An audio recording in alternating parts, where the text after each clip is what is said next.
A terrified security guard is unscrewing the vent to an air duct, hoping to escape from something. The camera pans over a set of monitors showing various rooms in a family entertainment center called Freddy Fazbear's Pizzeria, similar to Chuck E. Cheese's. The guard is captured and knocked out. When the guard regains consciousness, he finds he is strapped to a chair. A bear-shaped mask with sharp gears and springs is slowly lowered onto his face as he screams. A mall security guard named Mike, Josh Hutcherson, is waiting in line to buy some lunch when he sees a man scoop up a little girl and carry her away. Mike pursues the man and violently tackles and beats him. It turns out the man was simply the girl's dad, and Mike is fired. He meets with a career counselor, Matthew Lillard, who offers him a solo job as a night security guard at Freddy's. The counselor explains that Freddy's has been closed since the 1980s, but the owner won't sell and retains a single guard, so to make sure nobody vandalizes the place overnight. The counselor thinks this will be a good fit for Mike since he won't have to interact with others, noting Mike's long history of being fired from jobs. Mike declines, saying he isn't available to work night shifts. Mike returns home where there's an eviction notice on his apartment door. He enters and says hi to the babysitter, Max, Kat Connor Sterling. He greets his younger sister, Abby, Piper Rubio, who is busy drawing. Mike is raising Abby on his own. That night, Mike goes to sleep underneath a poster depicting a Nebraska forest and listening to a cassette tape of nature sounds. In Mike's dream, he is with his parents and a younger brother named Garrett. They are camping in the woods in Nebraska. Mike loses track of his brother while they play, and when Mike finally finds him, Garrett is being abducted. Mike is powerless as Garrett is driven away in a stranger's car. The next day, he attends a meeting with his Aunt Jane, Mary Stewart Masterson, and Jane's lawyer. Jane is trying to get custody of Abby, likely so she can receive the government aid for raising her. The caseworker sides with Mike for now, noting that he is in the center of all the pictures that Abby draws, indicating he is the center of Abby's world. However, the caseworker tells Mike that he needs to get a job in order to keep custody. Having no choice, Mike calls the career counselor and accepts the night security job at Freddy's. Mike leaves Abby in Max's care and goes to the closed pizzeria. Mike finds and watches an old cassette tape that shows Freddy's as a fun family environment. Mike is startled when he finds a small statue of a balloon boy in a locker. He soon falls asleep and again dreams of his Garrett's abduction. This time, however, a group of kids wearing animal or pirate costumes is in his dreams. Mike asks who they are, but the children run away. Mike wakes up and returns home. Cutting to a diner, Jane is meeting with Max and Max's brother, Jeff. It turns out that Jane hired Max to look through Mike's belongings while babysitting to find incriminating evidence Jane can use against Mike in the custody battle. Max says that Mike has nothing to hide, other than he sleeps an abnormal amount of time. Jeff and Jane then concoct a plan to ransack the pizzeria so that Mike will be fired yet again. That night, Mike brings the Nebraska poster and tape of nature sounds to his job and falls asleep. Entering his dream of Garrett's abduction, he again encounters the strange children. The kids again run away, but Mike catches one of them and demands they tell him who they are and what they know. The kid scratches Mike on the arm with a pirate hook before he wakes up to the sound of someone at the door. Mike opens it to find Vanessa, Elizabeth Lyle, a police officer whose beat covers Freddy's. She goes inside and clearly knows the place, saying she went there as a kid and it used to be the happiest place on earth. Vanessa notes that Mike has a scratch on his arm, in the same place he was scratched in the dream, and bandages it. Vanessa says that Freddy's was shut down after some kids went missing there in the 1980s. She then takes Mike to the entertainment room and turns on the power. There, a number of animatronics power up. There is Freddy, a bear, Chica, a chicken, Bonnie, a purple-colored rabbit, Foxy, a pirate fox. and Mr. Cupcake, a smaller animatronic that is a talking cupcake. The animatronics sing and dance before the power goes out. As the pair leave Freddy's, Vanessa mentions that no security guard has ever lasted in the job. After the duo leave for the day, Max, Jeff, and two of their friends break in. They begin stealing valuables and messing the place up. The animatronics awaken and begin moving off the stage. One of the friends finds Chica and Mr. Cupcake.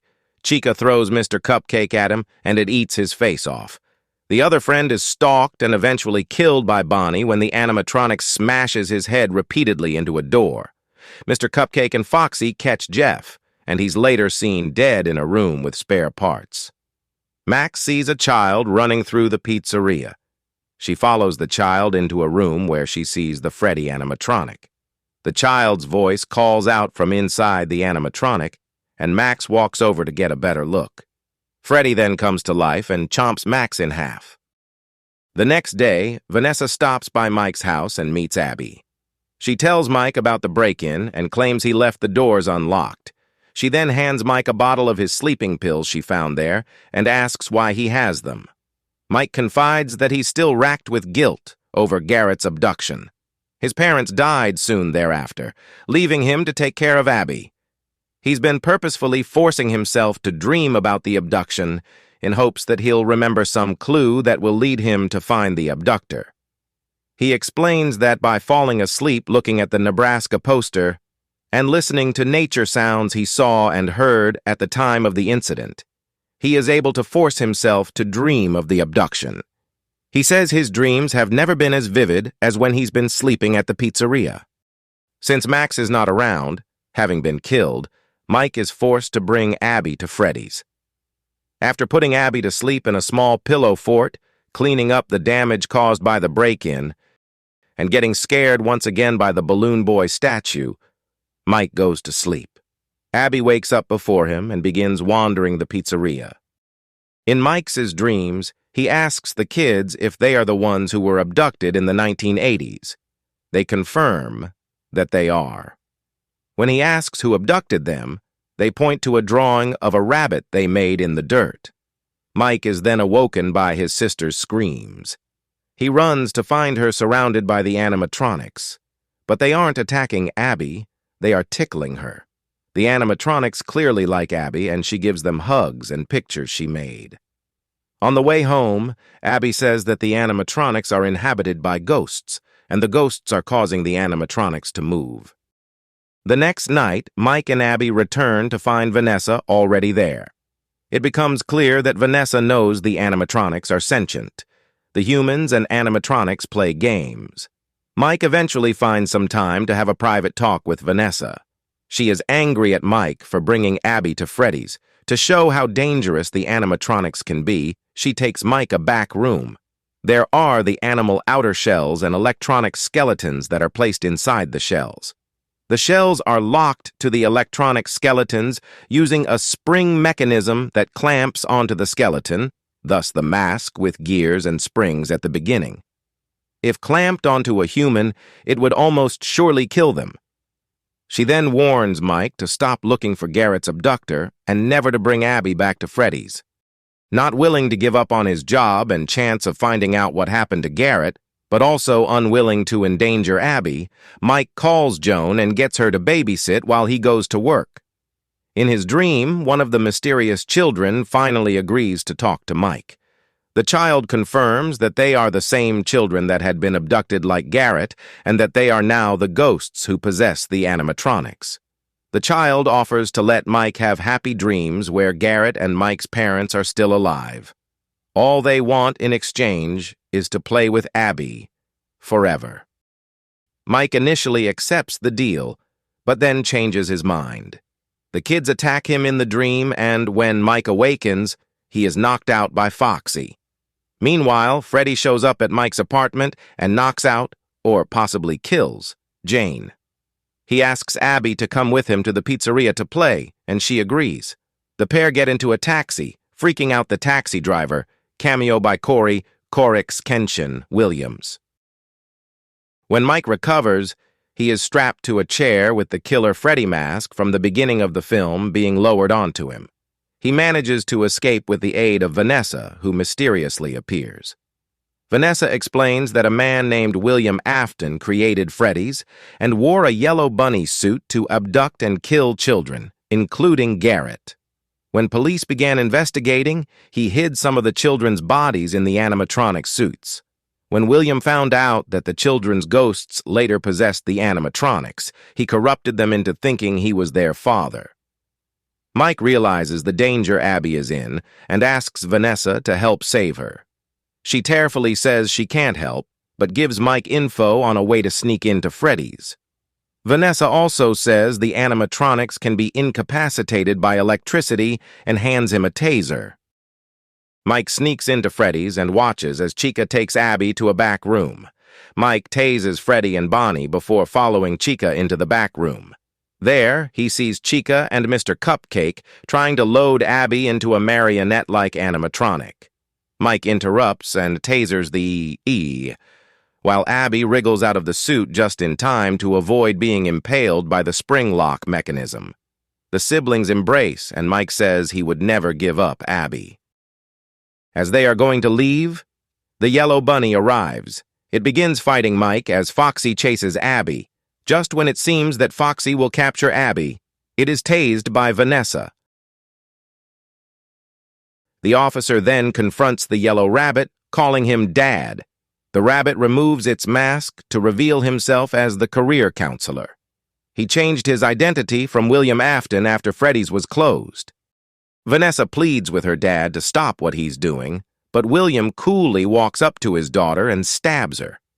Meanwhile, Mike tells Abby to remind the animatronics of who William really is. Abby draws a picture depicting William in the yellow bunny suit killing them. This undoes William's corruption, and the animatronics attack William. In the scuffle, the spring lock mechanism is activated and it impales William. As the madman bleeds, he screams out to Mike that he'll be back. He always comes back. The animatronics then drag William to the back rooms. Mike and Abby drag Vanessa out of Freddy's. Sometime later, we see that Mike and Abby's relationship has improved. They stop by the hospital to visit Vanessa, who is in a coma. At home, Abby says she feels bad that the ghost children are now truly alone, as William is no longer paying security guards to spend the night there. Abby asks if they can one day visit Freddy's again, and Mike responds that maybe someday they will. Meanwhile, at Freddy's, William is still alive, though trapped in the bunny suit. In a post-credit scene, the taxi driver is startled when he turns to the back seat, only to find the Balloon Boy statue sitting there.